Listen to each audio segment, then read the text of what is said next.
Ok, je suis de retour. Donc, tour 3. Il est où mon plateau? Il est là. Et bah du coup, je vais pouvoir le remettre là. Et c'est pas beau ça, les enfants? Regardez-moi ça. Alors, tour 3. Ok. J'ai un des jokers. Ok. Tiens, charité bien ordonnée commence par soi-même. Je lance mes dés d'aptitude.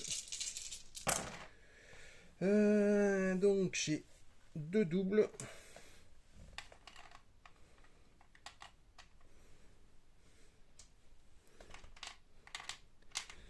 Et deux simples. Donc, les deux simples. Alors là, vous voyez, je me pose la question, est-ce que j'utiliserai pas action héroïque, euh, frappe héroïque, force héroïque.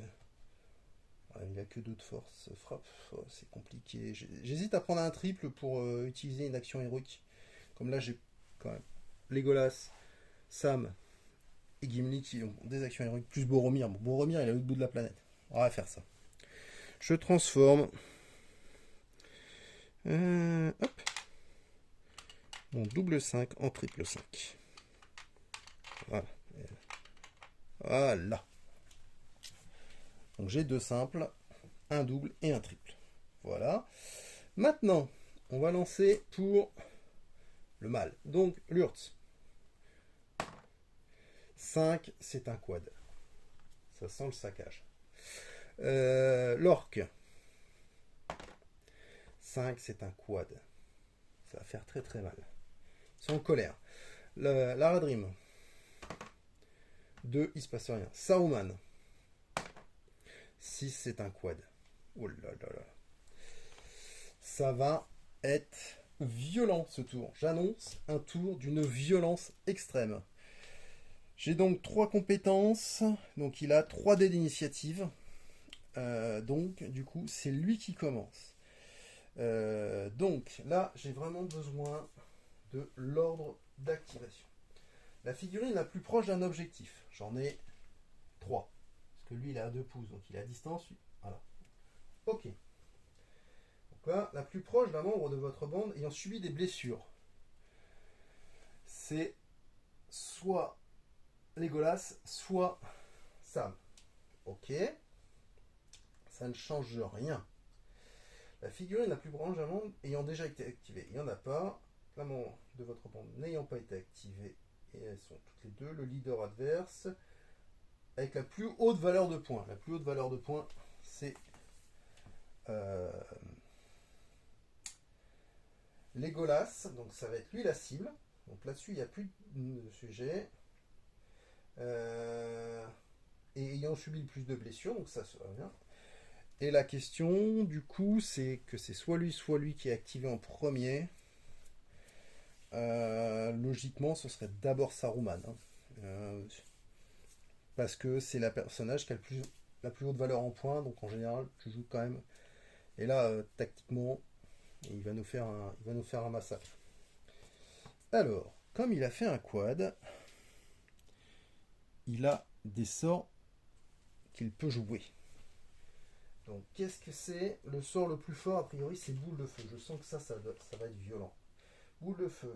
Le pouvoir cible une figurine ennemie à portée. Jusqu'à 0,18 pouces, il est dedans. Il subit immédiatement 2 attaques force 6, dégâts 3, 4. Ça, c'est une action gratuite. Hein. Il n'a pas encore tapé. Donc, il utilise son quad. Et il lance une boule de feu. Il lance. Qu'est-ce que j'ai dit? Il gagne. Alors, subit. Non, attendez, je suis sur un autre truc. Boule de feu. 2 attaques force 6. Il a quoi comme défense, notre ami Legolas? Bon, de toute façon, ça va être du 3+. Ouais, il a défense de 4, donc c'est du 3+. 2D, 3+. Les deux passent et il y a un critique. Donc, dégâts 3 et 6. 3 et 6, ça fait 9. 9, il avait 11 points. Il a 20 points de dégâts. La boule de feu tue Legolas. Enfin, le met hors combat. Pour parler clairement. Ok. Il me reste 2 actions. Il reste 2 actions. Je suis donc là, du coup, je reviens sur le module de la route solitaire. Je suis entre 1 et 12 pouces. Donc je lance un dé pour savoir ce qu'il fait. Il fait un 2. Presser l'attaque, presser l'attaque. Donc il va faire un mouvement pour aller taper. Et il n'a pas besoin de bouger beaucoup parce qu'il a une... il peut toucher à 2 pouces. Il est même à distance, il a un peu moins de 2 pouces, donc il pouvait même taper tout de suite. Donc il a distance de corps à corps, donc il va faire 2 actions d'attaque. Alors, attaque au corps à corps. Il a 7 dés. Ah oui, c'est vrai que c'est une brute épaisse aussi. 1, 2, 3, 4, 5, 6, 7. 2 actions, force 4 sur... Donc, lui, on n'en a plus besoin. Legolas, merci d'avoir joué.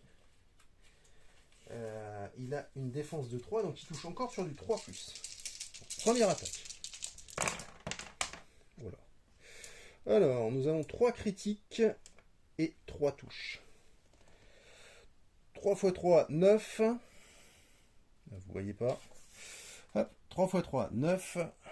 Et 3, 12. 12.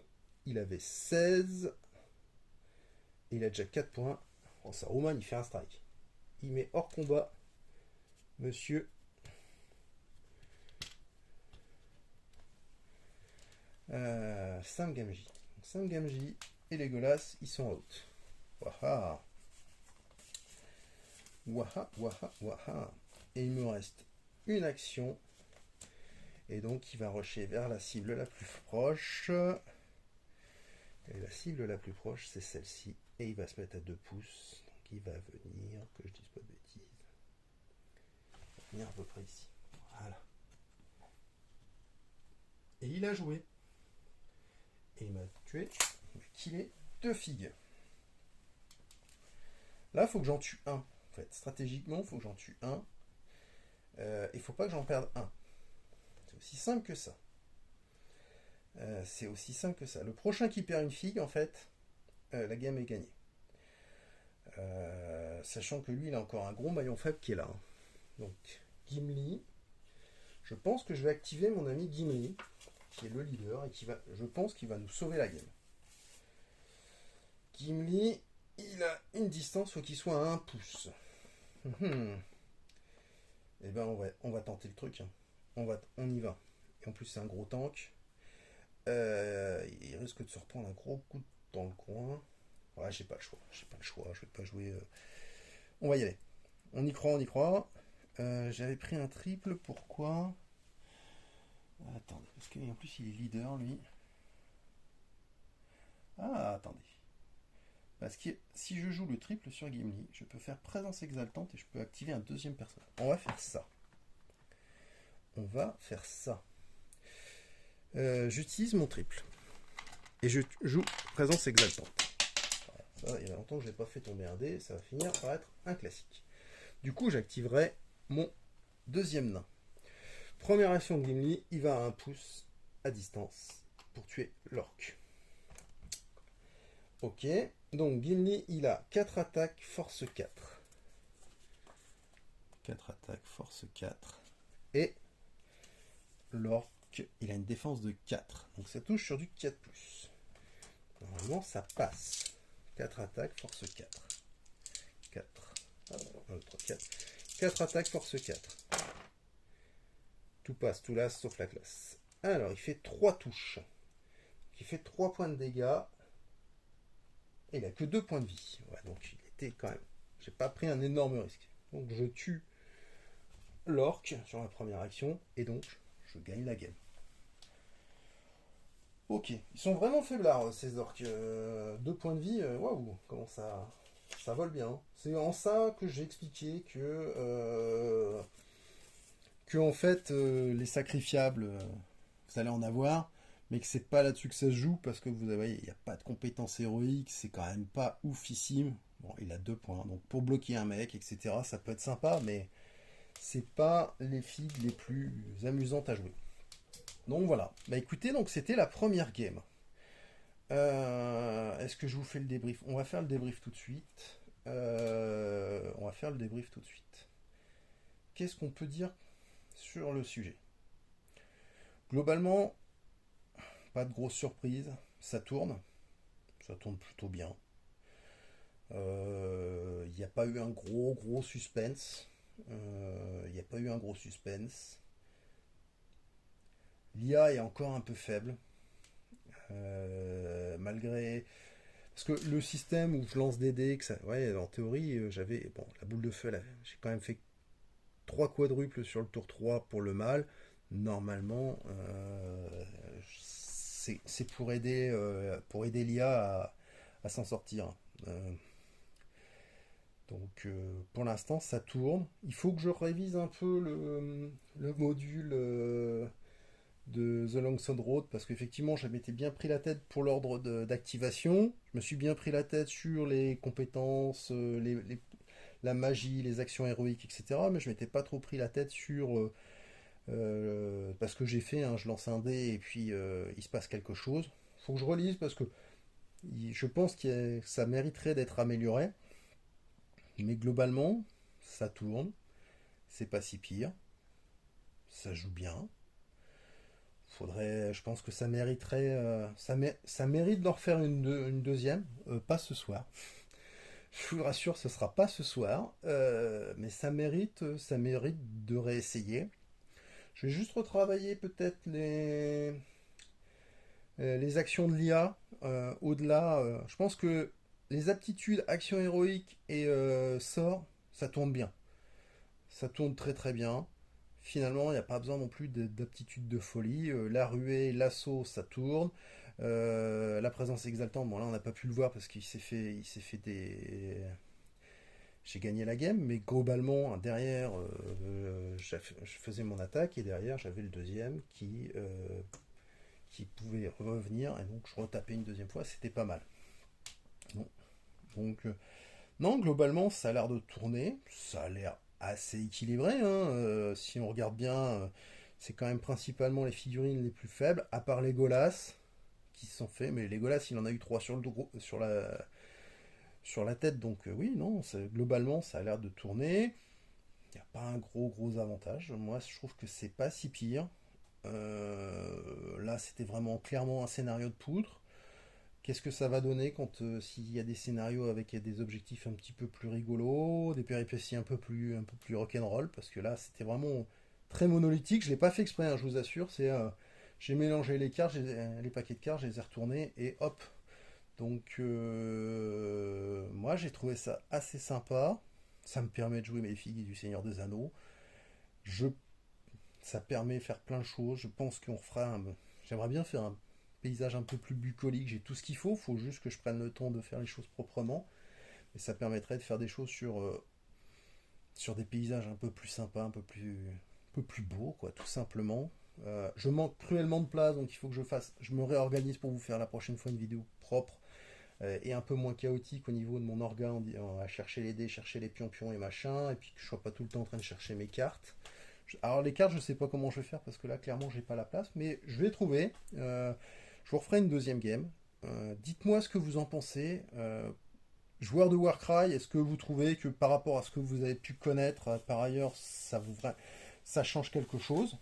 C'est pas le but, hein. Clairement, c'est pas trop le but de changer. C'est vraiment le but, c'est de pouvoir jouer de la figurine Seigneur des Anneaux, Hobbit, Middle Earth à Warcry. Et donc de garder un système un peu équilibré. Après, le mode solo, il faut que je le travaille. Mais globalement, la finalité, c'est de jouer à Warcry avec des figurines qui sont pas du monde de Warcry. Donc, ce que j'ai fait là avec le Seigneur des Anneaux, vous pouvez le faire certainement avec plein d'autres figurines. Et c'est ce que j'aime moi dans ce côté un peu Warcry. Pour moi, c'est un setup de règles qui peut être compatible avec plein d'autres jeux parce qu'il est très simple, très basique. Et si vous êtes passionné par un jeu ou par des figurines qui vous plaisent méchamment, si vous êtes si vous vous efforcez d'équilibrer la force et la puissance de chacune des figues, globalement ça peut tourner. Vous pouvez, je sais pas moi, vous pourriez jouer à 40k en mode Warcry. Et en plus là vous n'avez même pas besoin de vous creuser beaucoup la tête.